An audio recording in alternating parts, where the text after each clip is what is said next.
안녕하세요. 독서전략연구소 곽동욱 소장입니다. 반갑습니다. 네. 오늘은 독서기술 코칭 6강으로서 만화책은 독서로서의 가치가 없다에 대해서 여러분들과 함께 이야기를 나눠보겠습니다. 교육을 시작하기 전에 지난 교육의 핵심을 한번 이야기해야 되겠죠? 지난주 주제는 추천 도서 및 베스트셀러는 꼭 읽어야 한다라는 이야기를 나누었습니다. 결론은 소문난 잔치에 먹을 것 없는 경우도 있더라. 결국 추천 도서 및 베스트셀러를 읽는 것이 나쁜 건 아닙니다. 그리고 안 읽는 것보다는 분명히 읽는 것이 도움이 됩니다. 그렇지만 그것이 무조건 추천 도서라서 베스트셀러라서 읽어야 되는 건 아니겠죠. 그래서 여러분들한테 말씀드리고 싶은 거는 추천 도서 및 베스트셀러보다는 스테디셀러를 읽는 것이 좋다. 왜? 베스트셀러와 추천 도서는 그 시기에 또는 어떤 그런 마케팅의 여러 가지 영향 요소 때문에 판매가 많아져 가지고 베스트셀러나 추천 도서가 되는 경우가 많기 때문입니다.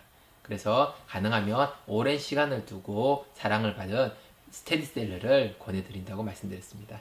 옆에서 보는 이런 스테디셀러, 이것뿐만 아니라 수많은 스테디셀러가 있겠지만, 이 스테디셀러가 또 모든 사람한테 좋다고는 말할 수가 없습니다.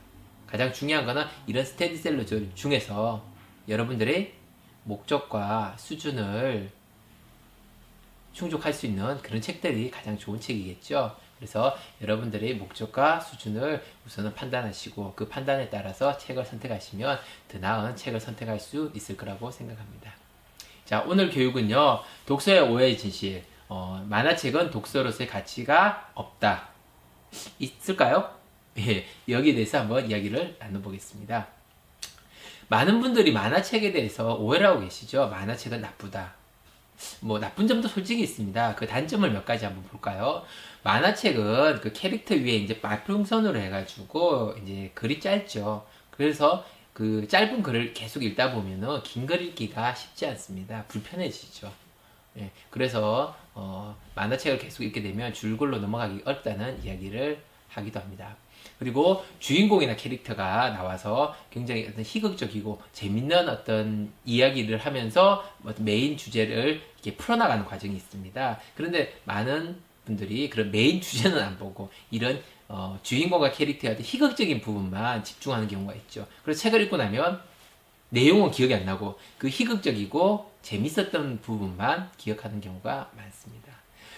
마지막으로는 재미와 흥미 위주로 이제 책을 선택하다 보니까 이제 어려운 책을 회피하게 되죠. 사실은 이건 만화책만의 문제는 아니에요.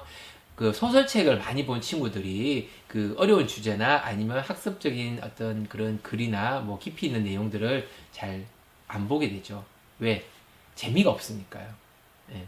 그거는 이제 만화책뿐만 아니라 소설이나 그쪽에 어떤 재미있고 흥미 위주고 좀 자극적인 어떤 이야기를 다뤘던 책들을 읽은 분들이 주로 이제 그런 깊이 있는 책, 조금 난이도 있는 책으로 넘어가는 것이 쉽지 않다고 할 수 있습니다.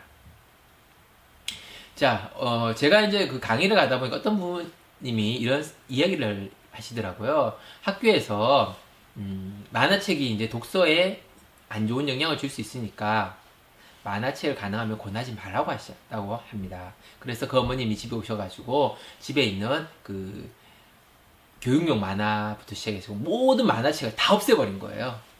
왜? 그리고 나서 이제 그 공간에다가 줄거를 다 채워줬죠. 아이 보고 이렇게 줄거를 앞으로 읽도록 하여라. 읽었을까요?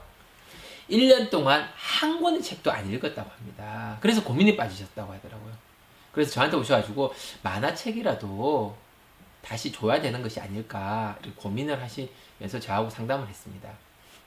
만화책이 분명히 단점이 있습니다. 그렇지만 장점도 있어요. 그래서 장단점을 잘 파악한 후에 장점을 적극적으로 활용한다면 만화책도 충분히 독서의 가치가 있습니다. 그렇다면 만화책의 장점을 한번 볼까요? 만화책은요, 책과 글에 대한 친밀성을 유지하는 데 굉장히 도움이 되죠. 여러분들이 교과서를 가지고 책과 글에 대한 친밀성을 가질 수 있나요? 아니면 어려운 헤로도토스의 역사나 아니면 플라톤의 국가나 아리스토텔레스의 정치학 같은 경우를 가지고 책과 친밀성과 글에 대한 친밀성을 얻을 수 있을까요? 쉽지 않겠죠. 우리가 어렸을 때를 생각해 보시면 돼요. 어렸을 때 어떻게 책 읽으셨어요? 예, 기억이 안 나신다고요? 그럼 우리 자녀들은 쉬운 책, 그죠? 동화책, 글자 정말 적은 책, 그런 것으로 시작하면서 책과 친밀성을 만들어 갔습니다.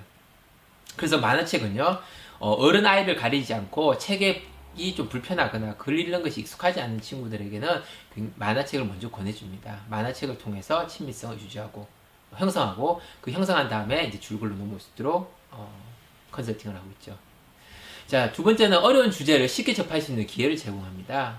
책을 읽다 보면 주제가 너무 어려운 게 너무 많아요. 철학, 뭐 역사, 그리고 학습적인 부분, 과학, 뭐 등등등.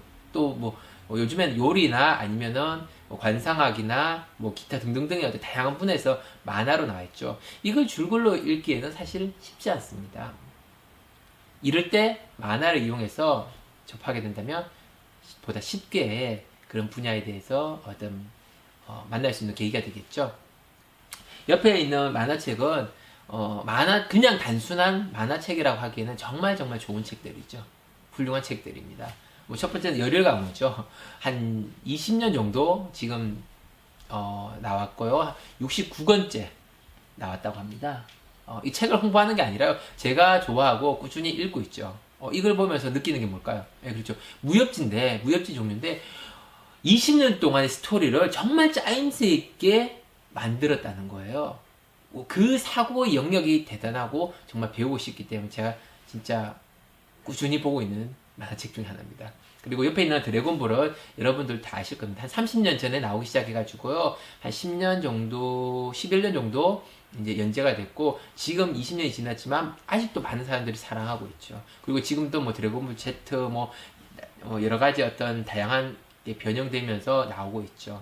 예, 정말 훌륭한 책입니다. 왜? 사람들 사실은 이 두 가지가 너무 조금 선정적이다, 너무 좀 뭐 그렇다고 하시는 분들 솔직히 있어요. 그렇지만 제가 대단하고 여기 있는 거는 10년 동안, 20년 동안, 30년 동안 그걸 끌고 올 수 있는 힘, 그것을 그 스토리를 만들 수 있는 사고의 어떤 깊이와 넓이와 그런 어떤 부분에서 정말 찬사를 보내고 싶은 거죠. 정말 대단한 거죠. 옆에 있는 거는 농구, 슬럼덩크. 여러분들 다 아시죠? 한 6년 동안 인지는데 제 책이 나왔을 때 TV에서 농구 드라마도 했습니다. 그만큼 많은 사람들인데 농구에 대한 어떤 그런 활성화 그리고 희망 뭐 이런 거를 불러일으킨 책이죠. 그리고 마지막에 있는 책은 이것도 한 10년 전부터 나오기 시작했는데 지금 한 55권 정도 나왔고요. 계속 나올 예정입니다. 역사 철학, 정치 철학, 과학 철학, 동양 철학, 서양 철학 이런 파트에 있는 정말 좋은 책들, 서울대가 선정한 책들을 누구나 다 볼 수 있도록 쉽게 만화로서 만든 책이죠. 제가 저 책 가지고도 계속 강의를 진행하고 있습니다. 하여튼 이런 좋은 만화책이 있으니까 여러분들이 어떤 수준에 맞춰서 아니 목적에 맞춰서 한번 선택해서 읽어보시는 것도 굉장히 좋은 선택이라고 할 수 있습니다. 자, 만화책을 활용하는 방법이죠. 만화책은 재미있고 즐거운 양질의 만화를 선택하셔가지고 읽으시면 됩니다. 그림으로써 뭘 한다? 친밀성을 형성하시는 거죠. 이때 정서적으로 문제가 되거나 극단적인 내용의 어떤 그런 책들은 좀 신중히 선택하실 필요가 있어요. 그렇다고 해서 그런 책들도 다 나쁘다고 할 수는 없습니다. 옛날에 우리가 만화책이 안 좋았다고 기억되는 이유는 뭐냐면 선정적이만 한 거, 너무 자극적인 것만 한 것, 그런 부분이 좀 만화의 전부처럼 보였기 때문에 나쁜 만화가 나쁘다고 생각하지만 지금은 그런 부분이 약간 가미는 됐지만 굉장히 철학적이고 사회 문제를 다루고 사회적 대안을 제시하는 만화책도 상당히 많습니다. 그래서 그런 부분은 가려서 선택하시면 되겠습니다. 두 번째는 만화책을 통해서 이제 그 친밀성이 형성되었다면 이제는 여러분들이 관심 분야에 만화책을 선정하셔가지고 읽으시면 도움이 되겠죠. 예, 그래서 그 탐색의 독서라고 하죠. 여러분들이 관심 있는 분야의 책을 읽으면서 내가 이쪽에 관심이 있다 또는 내가 이쪽에 정말 자질이 있다 이런 부분을 발견하고 거기서 더 깊이 나갈 때 이제 줄글로 읽으시면 도움이 되실 것 같아요. 그리고 마지막으로는 만화책을 읽고도 적극적인 독후 활동이 병행돼야 됩니다. 읽고 나서 그냥 덮어버리는 게 아니라 읽고 나서 이 책에서 무슨 내용이 있었지? 저자는 왜 이런 이야기를 하고 있을까? 그러면서 자기 생각의 어떤 깊이와 넓이를 넓힐 수 있도록 끊임없이 글을 쓰면서 자기 생각을 더 크게 만들어가고 구체적으로 만들어가는 기회가 필요합니다. 이렇게 만화책을 계속 보다가 이제 친밀성이 형성되면 성인 같은 경우는 자연스럽게 줄글로 넘어갈 수 있어요. 근데 학생들은 그게 쉽지 않죠. 그런 학생들한테 어떻게 하면 좋을까요? 네. 좋은 줄글을 소개시켜주면 됩니다.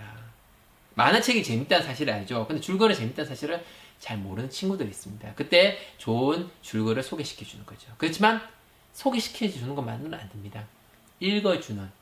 읽어주면서 이 책이 재밌다는 것을 알려주는 것이 중요한 활동이 될 수 있습니다. 이 부분에 대해서는 읽어주는 어떤 그런 방법론에 대해서는 다음 시간에 한번 다룰 수 있도록 하겠습니다. 자, 오늘의 핵심입니다. 만화책은 독서의 가치가 있다 없다? 예, 독서를 시작하는 이들에게는 분명히 중요한 역할을 한다. 그리고 만화책이 분명히 가진 단점은 있다. 하지만 그 장점도 있기 때문에 우리는 단점을 경계하고 장점을 적극적으로 활용하며 독서로서 유익을 가져갈 수 있다. 그죠? 그리고 만화책을 읽고 난 후에는 어떻게 해야 된다? 덮어버리는 게 아니라 모든 책이 똑같겠지만 독후 활동이 필요하다. 그리고 만화책을 어린 아이들이 만화책에서 줄글로 넘어가기 위해서는 좋은 책을 소개해주면서 그 책을 읽어주는 것이 중요한 활동이 된다고 말씀드리겠습니다. 자, 오늘은 조금 길었는데 모두들 고생하셨고요. 다음에는 독서의 오해 진실 중에서 독서 후, 독후감은 꼭 써야 한다는 이야기를 가지고 여러분들과 유익한 시간을 가질 수 있도록 하겠습니다.